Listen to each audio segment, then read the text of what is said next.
Israel, the western beacon of light in the Middle East, and the homeland of the Jewish people, is under threat. The virus of anti-Semitism has spread like wildfire throughout the world now. It's the year 2025 and Jewish lives are at risk now more than ever. The anti-Semitisms of the early 20th century are now echoed in today's rhetoric. On full display for the world to see, and instead of being condemned, it is cheered. I could no longer stand by and watch the outright lies about Israel and the Jewish people. These lies need to be exposed to the light of truth before it is too late. These one-sided narratives are leading everyone down a dark path that humanity will never recover from.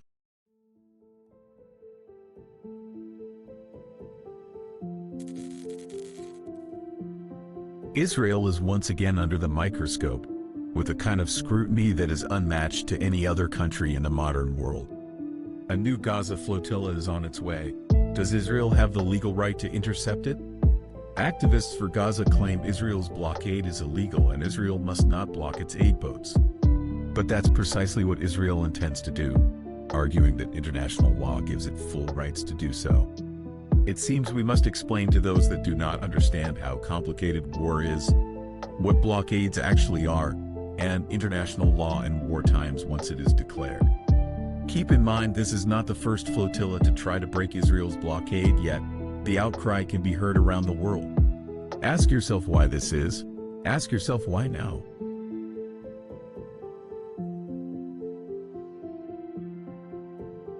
As this latest war with Hamas in Gaza drags on, and Israel presses ahead with its operation to conquer Gaza City, international groups have been ramping up their efforts to apply greater pressure against Israel on a variety of fronts.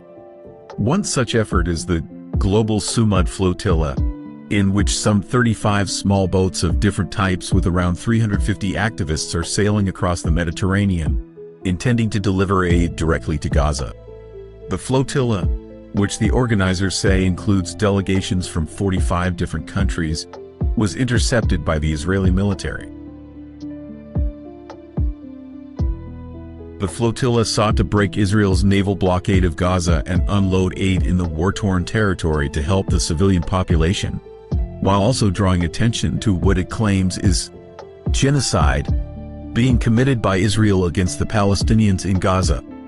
Flotilla organizers contend that Israel is violating various aspects of international law, rendering the blockade it has imposed illegal. This, they argue, provides legal justification for its efforts to breach the blockade and means that any effort by Israel to intercept the flotilla would be illegal. Now let's talk about this blockade. Israel officially declared a naval blockade on Gaza in January 2009 amid Operation Cast Lead. It was part of an effort to restrict the Hamas terror organization's ability to smuggle weapons and war material into the Strip. Israel has enforced the blockade ever since, stopping 2 attempts to break it this year as well as several others in the years before the current war, the most famous of which was the 2010 Mavi Marmara incident, in which 10 Turkish activists were killed when they attacked Israeli naval commandos aboard a ship that aimed to break the blockade. Dr. Eran Shamir Borer, director of the Israel Democracy Institute's Center for National Security and Democracy, points out that naval blockades are a very common military practice, and a very old one. They are listed as a legal tool of war in the military manuals of many Western countries. They are permitted under the San Remo Manual on Naval Warfare, a widely accepted codification of the laws of naval warfare, as well as under the London Declaration of 1909.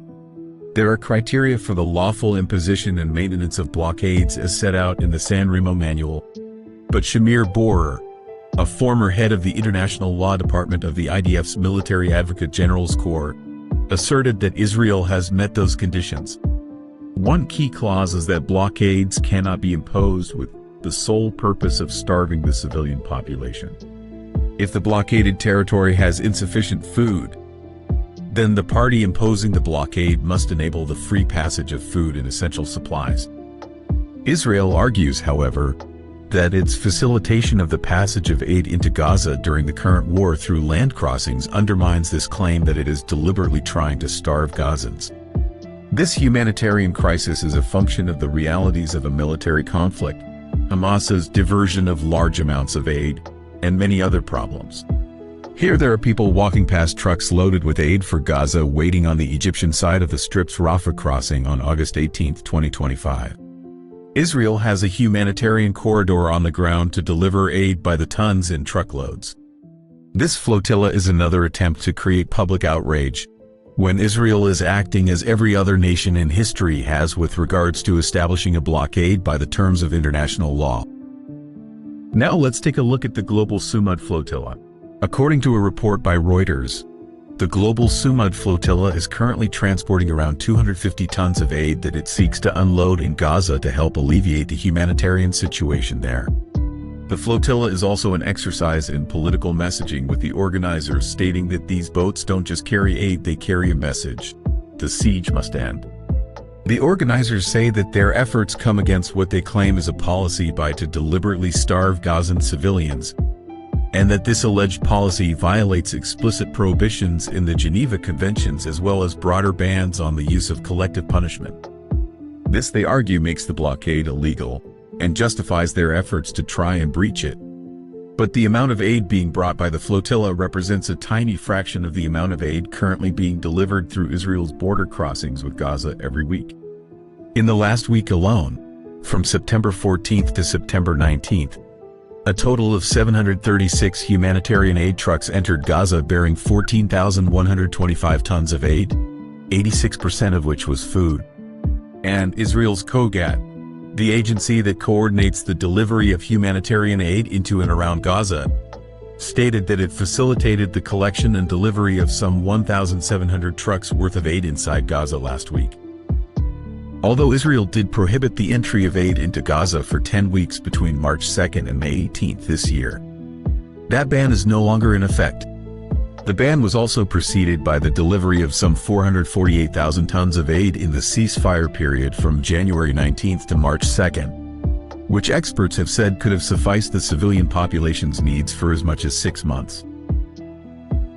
This is a photograph of displaced Palestinians carrying food parcels as they raid trucks carrying humanitarian aid in Khan Yunis, in the southern Gaza Strip on August 9, 2025. Notice anything interesting here? It is all young, able-bodied men. The young men get to the aid distribution centers first and take as many supplies as possible for themselves and their families. The aid distribution system in Gaza has been one of the most maligned things going around the internet, and it is all misinformation. I will do a future video on the aid systems and the shameless lies that allege IDF soldiers were murdering women and children at distribution centers. The pro-Hamas propaganda has no limits to its lies. The large amount of aid that Israel helped bring into Gaza would appear to undermine the arguments that Israel is engaging in a deliberate policy of starvation against civilians in the territory, and by extension that the blockade is illegal, something which Shamir Boer mentioned. Allegations that the blockade is intended to collectively punish or starve the civilian population in Gaza are baseless, and also make no sense given Israel's policy to allow and facilitate entry of humanitarian aid into Gaza via land passages and the absence of necessary port infrastructure in Gaza to support maritime transportation, he said. Shamir Boer also pointed out that a report issued by a panel of inquiry into the Mavi Marmara incident established by the UN Secretary-General in September 2011 determined that Israel's blockade on Gaza was legal and a legitimate exercise of the right of self-defense, since it was designed to stop weapons smuggling by Hamas and other military activity. The report also stated that it had not been persuaded that the naval blockade was disproportionate, given the threat it faced from Hamas. A report commissioned by the UN Human Rights Council determined, however, that the blockade did disproportionate damage to Gaza's civilian population and was therefore illegal, and that by extension, Israel's interception of the Mavi Marmara and other boats in the flotilla had also been illegal. Shamir Boer argues that the rule of proportionality for blockades was simply imported by the San Remo Manual from targeting laws applicable to conducting attacks, and has not become part of state practice when imposing blockades, and is therefore not part of customary international law. He pointed out that the U.S. Naval War College's recently published Newport Manual on the Law of Naval Warfare states specifically that proportionality is not a consideration for blockades, since blockades do not qualify as an attack. So, what is the legality of enforcing a blockade? Enforcing blockades by intercepting ships seeking to break them, as Israel has done and did with the global Sumud flotilla, is clearly stipulated as a legal entitlement under international law in the relevant treaties. The San Remo Manual states explicitly that a blockade may be enforced by a combination of legitimate methods and means of warfare. And it further states that merchant vessels, believed on reasonable grounds to be breaching a blockade, may be captured, and that such vessels resisting capture can even be attacked after being warned.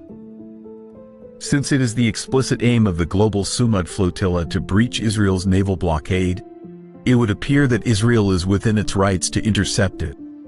A key claim by activists seeking to break the naval blockade is that their vessels are sailing in international waters, arguing that this makes it illegal for Israel to intercept them. But capturing ships that openly declare their intention to break the blockade can be done on the high seas, meaning outside of territorial waters, and is permitted under international law, Shamir Borer said. The San Remo Manual states that neutral vessels cannot be attacked unless they are believed to be breaching a blockade, which the flotilla intends to do, and that in such a situation neutral merchant vessels are subject to capture outside neutral waters. You don't have to wait for a point in time when vessels breach the blockaded area, Shamir Borer stated. It is enough that they are attempting to breach the blockade. If they provide a statement that they intend to breach, that is enough. And it can be done on the high seas. Since the global Sumud flotilla declares that it is its intention to sail to Gaza and unload its cargo there, Israel is entitled to enforce its naval blockade, Shamir Borer contended. Here's an image taken from a video released by the Israeli Navy. It shows passengers of Turkish aid ship Mavi Marmara, one of the ships in the Freedom Flotilla, attacking Israeli soldiers with metal poles and other blunt instruments. This is what happened when Israeli military took the ship in international waters on May 31, 2010. These are not people coming who love Israel and are visiting for a vacation. They have every motive to be harboring ill intent, weapons, or explosives. And Israel has every right to be suspicious. When conducting military operations, the safety of your nation is at the front and foremost. One last thing, if you are still not convinced, I encourage you to look up the 2010 United Nations Palmer Report in September 2010. The Palmer Report found that Israel's naval blockade of Gaza was legal and was imposed as a legitimate security measure in order to prevent weapons from entering Gaza by sea, that its implementation complied with the requirements of international law, that Israel had a right to visit and search the vessel and to capture it if found in breach of a blockade, including in international waters. The Palmer Report upholds the Israeli position on all of the important legal elements regarding the flotilla incident. This may come as a surprise to anyone following the press coverage. So, we've talked a lot about the San Remo Manual and referenced it many times. The San Remo Manual is a 1994 document that provides a contemporary restatement and codification of international law applicable to armed conflicts at sea.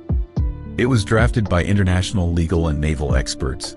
It details rules for naval warfare, including rights and obligations of states, treatment of captured vessels and persons, and the protection of civilians and protected vessels.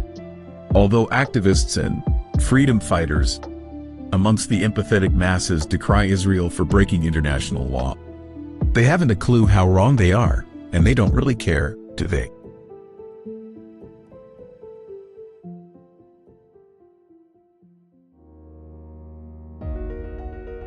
Please help us and share our videos. Support Jewish lives, and I encourage you to speak out as we are doing now, before it is too late.